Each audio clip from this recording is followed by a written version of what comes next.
barke alxuraan. lu la Yërim wax. ma am na bis bu mu wax am na bis bu mu waxoon lu ko contraire. sama ko parce que li may dama ko xam. ah bon tey bu Ousmane Sonko nii. Birame Souleye kii nu mu tëddi. Bassirou Diomaye Faye la. te ñuy informé ñëpp xam nañ ni mooy choix. mais Birame Souleye Diop du ko nangu. non maanaam ni nga xam ne noonu la Pastef toog.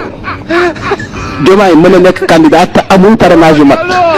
loolu moo lay wan du candidat Ousmane Sonko. diggante démb ak tey président Bassirou Diomaye Faye man instant bi damaa jaxasoo. yow da nga toog ci émission. waaw. ak Maïmouna Ndour Faye ci 7TV. waaw. nga wax fa ni amul kenn kuy bokk Pastef. kuy bokk ci élection yi. mosuma wax loolu. li ma wax. yow li yóbbu Sonko dafay bàyyi Bassirou Diomaye. ah lu tax du ko fi bàyyi. dañoo bokk solo. waaw xam nga nag yow des fois nag vraiment des fois nga wax waxi xale quoi. soxna si li yóbbu Sonko du fi bàyyi Bassirou Diomaye ci gàttal képp ku bokk ci Pastef ñu dissoudre ko nekk candidat waa Pastef. asalaamaaleykum patriotes yi nuyu naa tout le monde jox leen seen wàccuwaay lii moom dama ne woon du ma ci wax sax ndax moom mooy wax mooy weddi boppam moom Yërim mooy wax mooy weddi boppam li mu wax fii lépp yéen xam ngeen ni président Ousmane Sonko avant ñu koy jàpp la def ay vidéo biir këram ni Diomaye mooy suñu candidat su ma demee ba mënatumaa dem man Ousmane Sonko Diomaye mooy nekk suñu candidat ñëpp gis nañ vidéo yooyu am na ci yu jot a génn ñaar xawma benn bi ñu jàppee Ousmane Sonko fu mu mas a toog loolu lay wax bu ma demul Diomaye mooy dem léegi yéen ma leen di laaj yéen sénégalais yi maanaam parrainage bi kañ la sénégalais yi xam ne parrainage am na bi Diomaye bi Ousmane Sonko ne parrainé leen président Diomaye ci la Sénégal saf wàllu parrainage ci lañ xam ne parrainage am na fichier 111 bi ci la tasaaroo ci réew mi patriotes yi di parrainé ñii di parrainé sax di ci teg xaalis waaw ma leen di laaj tey candidat yi demoon yëpp kan moo ma ci mën a wax parrainage kii fichier diw ñu demoon kan ngeen ci jàppati fichier am Diomaye Faye rek ngeen ci mën a jàpp fichier am ba nëgëni te li ko waral mooy patriotes yi liggéey buñ ci liggéey Ousmane Sonko jox leen ndigal mi ngi naan moom Yërim mi ngi naan Diomaye matalul woon parrainage Diomaye ba Amadou Ba muy dem li mu yóbbu ëpp na li conseil constitutionnel doon laaj ci ay signature mais dafa am yoo xam ne conseil constitutionnel am na yoo xam ne boo ko yóbboo su baaxul dañ koy segg may le deuxième tour mais Amadou Ba bi muy dem lim jotoon a yóbbu ëpp na li conseil constitutionnel doon laaj ci ay signature mais bi ñu demee am na ci yoo xam ni xañ na baaxul ñu segg ko yóbbu ko deuxième tour loolu mooy problème bi waaw mais moom ay waxam jëratul a dóor sa doom ndax mooy wax mooy weddi boppam amatul benn source fii la daan nekk di napp nit ñi waaw da daan nappee rek amoon ay copain pale ñu koy wax ñu naan dafa am xam-xam amul benn xam-xam source yam aman la amatul ndax ay xarit la amatul pale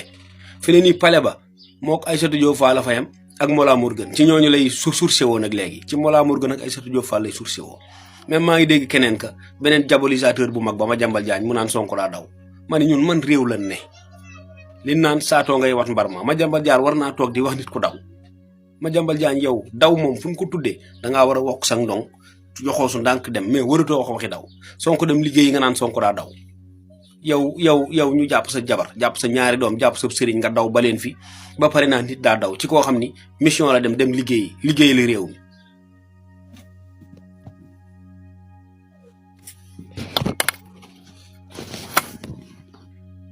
ma ne ko gars yi asalaamaaleykum mbokk patriote yu sell yi yu gën a gën yi ni ko suñu papa Waly suñu tonto Waly Diouf Bodiang mu gën a gën mu sell mi di ko waxee naan les vrais patriotes en béton gars yi sama yóbbalu dimanche tey ci suba gi nag wax dëgg yàlla yéen a ngi def liggéey bi te fan yi gis naa ni yéen a ngi focus gis naa caga bu góor bi ak góoru yaay may ma ñeex bi génn nañu fenal ku sell ki ngir bëgg leen a orienté waaye gars yi gis naa ni da ngeen ko mel ni ku ko dummoo yi te focus fan yi di ngeen gis ku ne di jóg di jéem a attaqué ku sell ki lu ñu bëgg mooy dañ leen a bëgg a orienté génne leen ci focus bi bu ko kenn nangu man amul benn caga wala benn góoru wat bang bu ma mën a orienté par rapport ak suma focus ci focus bi la ñuy nekk nañ ci xëy di ci gont amul teggi tànk liggéey bi nag damaa gis ni xaw naa yeex xam naa nag weekend beeg yooyu ak ñi dem xel ko mag yooyu xam naa moo tax mais gën leen góorgóorlu def leen ci te pasteefu leen gars yi pasteefu leen ci waaye parce que am na ñaar parce que bii ñii lay topp te bii nii bokkul ak bii moom it ñii lay topp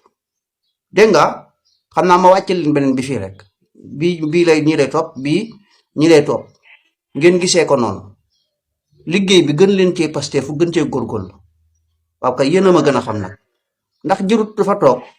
waaye heure boo ko bëggee xool xam la fa ne boo tàppee rek recherche ko mu indil la ko nga ko xool dugg xam la fa ne bu fekkee da nga cee bëgg a bojj-bojjal ab benn commentaire ngeen bojj-bojjal ko ci daal di daw génnaat nii rek la acca da ngeen jëf gars yi kontaan naa ci yéen de macha allah. boo seetee Sénégal ndeysaan ñii dañoo jaaxle ñi tiit ñenn ñi sax rus waaw rus bi la ko indi mooy ñëpp dañ ne woon ñii moom ñu bëri dañ ne woon ñii moom duñ jëm fenn balaa yàgg daañu xuloo daañu xeex dañ ñoo gasaloon kàmb moo tax ñu bëri rus parce que dañ ne woon ñii ak lu mënti xew moom liñ leen di waxal ne ñoom nit ku ñuul dafa bëgg nguur ak ñu yëpp ñu fàggaloon tegal leen fa liñ naan séntu si gaalu xaj waroon nañoo def tout ba duñ ci daanu daal mais nguur lu complexe la te doy waar yàlla ñu yàlla musal daal ci ay privilège yu àdduna ak affaire moo tax ma waxoon sama vidéo bi passé ne Ousmane Sonko li mu bëgg lu jafe-jafe la mais parce que lu baax nag dafa yombul mais li mu bëgg dafa jafe maanaam ñu démystifier xaalis wax na ko ci 8 novembre ci Terra Meeting bi nit ñi nañ démystifier xaalis te ànd liggéey réew mi loolu nag lu jafe-jafe la parce que pouvoir ak nguur ak salaire privilège yooyu noonu gars yi dar la motaar yi jiitu la nga dugg ci oto yooyu pour nga mucc ci parce que nit ñi ay nit kese lañu aussi moom nag ndeysaan yàlla da ko dimbali mu egg ci benn niveau de désintéressement boo xam ne ñi ànd ak moom bu ñu eggul foofu rek projet bi tout le temps yii ngeen di gis nii tey ji moment bii c'est Diomaye Faye mais bu ñu doxaatee tout dina doon keneen parce que doomu aadama moo mel noonu doomu aadama avec le matériel avec l'argent surtout suñu jamono ji ñu nekk moo tax projet Pastef bi dafa laaj sacrifice gis nga xaw ma kan moo créé le don de soi boobu mais don de soi boobu loolu idéal la maanaam loolu moom non loolu ay góor yàlla dëgg ñoo fay egg maanaam toroxal sa bopp joxe sa lépp ngir askan yow doo bëgg dara sa bopp loolu idéal loolu lu jafe la moo tax Ousmane Sonko ndeysaan li nga sumb dafa rëy trop yàlla la yàlla jàppale mais li nga sumb dafa rëy de parce que nit ñi li seen bakkan ji li leen muñ loo ay privilège pare rek pour sacrifier wu pour réew mi dem loolu du ma ne amul ci ñi la wër de mais xam naa ne day ñu ci bëri bu leen délice du pouvoir ngelaw pouvoir ëppee danañ change mind ni ko booy di waxee dañuy change mind mais situation Sénégal bi doy na waar xam nga situation Sénégal bi pour nit ñi comprendre ko rek dafa mel ni nga dem di loué ci benn